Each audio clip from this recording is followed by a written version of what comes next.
Hi, Bill here with Stamplistic.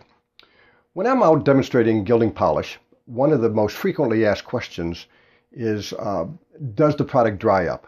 Does it, or what's the shelf life? And the simple answer to that is, yes, it will dry up. It's very aggravating to buy a product and take it home, have it sit for a little bit of time on your shelf, and then go to use it and have it be dry and unusable and have to throw it away and waste your money. The gilding polish, on the other hand, is a water-based product, as I've mentioned in other videos. It can be reconstituted. And so even if it does get a little bit stiff, even if it does dry up a little bit, you can reconstitute it and bring it back to life. Even brand new jars fresh off the shelf, can need to be reconstituted. They can need to have a little bit of water added to them to make them creamy, so they're very usable. If they're creamy, the polish flows onto your cardstock very nicely. It colors very nicely. If they're stiff and not creamy, it's hard to pull it up onto the applicator sponge, and therefore it's not going to work very well. What I'm going to show you in this video is how I reconstitute the gilding polishes and glitter if necessary in order to make them as creamy as possible so that you can use them and they will be ready to use whenever you need them.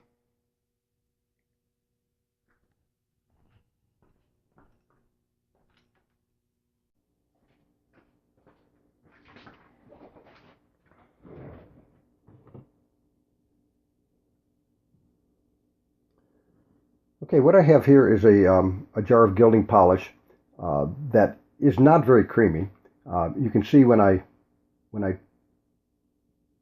stir it a little bit with the back end of a paintbrush, you can see that it's not creamy at all. What I'll need to do to reconstitute this is just take a little bit of water, and I just drip in some water from a water brush, 4 or 5 drops in this case. And I'm just going to stir it. And you'll notice that it doesn't take very long at all for the product to start getting very creamy compared to what it started like.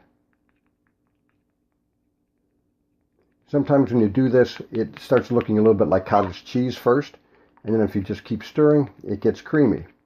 Now, you can add as much water as you need to in order to make it creamy like this, but start with a couple of drops first, and then add more, stir, add more, and stir until you get it to a nice creamy consistency. I'm going to add just another couple of drops to this.